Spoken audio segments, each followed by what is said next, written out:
Hi everyone, welcome back to my channel, WW2 Airborne Collector, where today I'm going to be discussing my display on a D-Day mannequin. I've got no legs, I've only got the tailor dummy, so it's just literally the webbing we're going to be going over and a few different other items. So for starters, I'm going to kick off with the cartridge belt for the M1 Garand. Now, a lot of people out there will say, they didn't have them, they had the pistol belts and the rigger made pouches. Yes and no.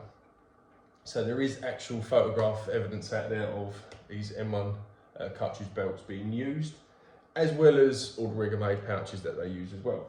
But they did get used. One thing I'm going to just show that kind of sometimes get missed, a lot of people do it, but sometimes it does get missed, is that in this little pocket here, you would have had lubricant for your rifle. Keep it working properly. You obviously don't want any jams or malfunctions when out in the field. So you're definitely going to need that. And I can't get it back in. Yes, I can. What I've done as well, I've put, just to pack it out to make it look a little bit representative, is the rubber clips. Now these are good. Everyone says they come for Band of Brothers, but they've been making them for donkey's years and they couldn't have ordered that many, because there's literally thousands and thousands of these on the market. But they're good to get hold of. And it's a good little packer. And what I've also done, and this is going off of a guy, I can't remember what regiment he was out of, but it was a Pathfinder. He used another cartridge M1 Garand belt.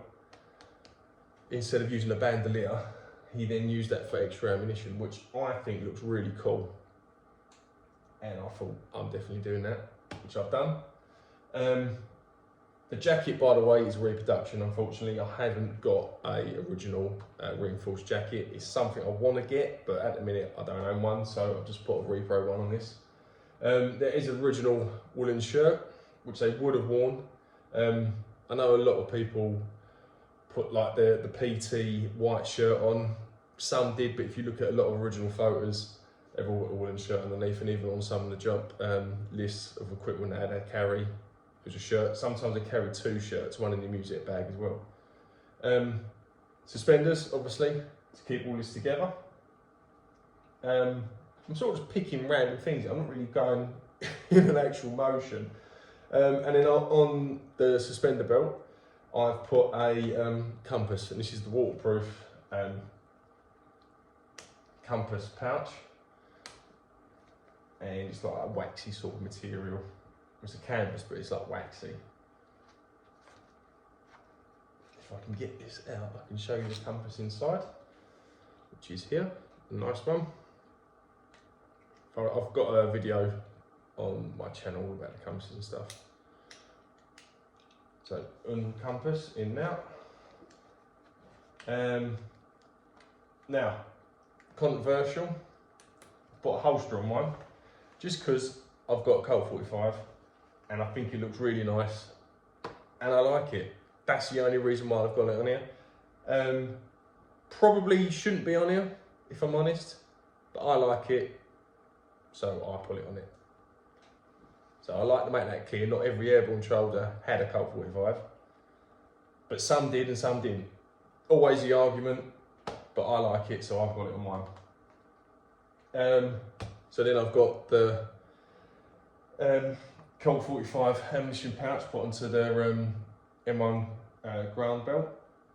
There's I think it's Captain Bob Piper or Pipper, I think it was. Who was of the 82nd Airborne. He put that on there and I saw that and thought that looks really nice. So like I say, she's kind of borrowed from loads of different individuals' photos that I've seen that I like, that I put together. So it's kind of a mix match of loads of different people, but it's a good varied idea of what airborne troops did and how they sort of loaded their equipment out. Then we've got the rubberized gas mask down here. You probably can't see it in this video, but when purchasing one of these, it has to have U on it, not UL. U is the wartime ones they would have used for D-Day and Market Garden, possibly the jump over the Rhine varsity, but that might have been a UL, but the UL is usually post-war. Difference is, you've got 4 buttons on this, and the UL will have 5 buttons, and obviously you'll have a U, little dash, and an L. Don't want that one. If you want a wartime one, it needs to have a U on it. And I've also put the white gauze, which they use like medical gauze. This is original, and that's what an original pack looks like. Literally around the arm, and that was only used for the first night. So as soon as they jumped, they had it. As soon as you got the daylight, they took it off. And that's saying that this guy is part of the 502nd. But like I say, all this is loosely, it's all very loosely put together, if that makes any sense. Airborne, so I'm trying to represent as many different people put together, rather than going, that's just one guy, that's all we done. So I'm trying to keep it, yeah. And then going round, I put the British made music bag. Now going through a lot of original photos, they did use quite a lot of British made gear. There was a lot of like British suspenders they used, a lot of British music bags you can see in the photos. But a lot of those photos you can see on my Instagram, which is exactly the same World War II Airborne Collector, and you can see it all on there. Also what I've done on the back of this, so they were all issued with 2 British made shell dressings. All the airborne troops had them, 2 of. And also what I've also done, is stuck a cleaning kit for the M1 Garand in the back. Something else that sometimes gets missed out of these webbing setups is the little things that they would have had to carry to keep their rifle working and obviously operational. I don't know if you can see, but I've also put the shortened down airborne T-shovel, which is really nice bit of kit to get hold of. There's also another video of that on my YouTube and on my Instagram, it's all on there as well. If any extra information you want to see on it. Panning round, I put a British made first aid pack on that, and that's not prop stud. In there I've got the green crystallised sulphate, however you say, all that sort of stuff on that. And in there would have been wound tablets, but I forgot to put it in there for this video, just until now. Put the lanyard for the Colt 45 on there as well. And then I've got the woolly hat on the little beanie on the top, which is nice and original. Moths have had a little go at it, but it's a nice piece. And you do see a lot of photos of the airborne troops in the marshalling areas and on the airfields with these on.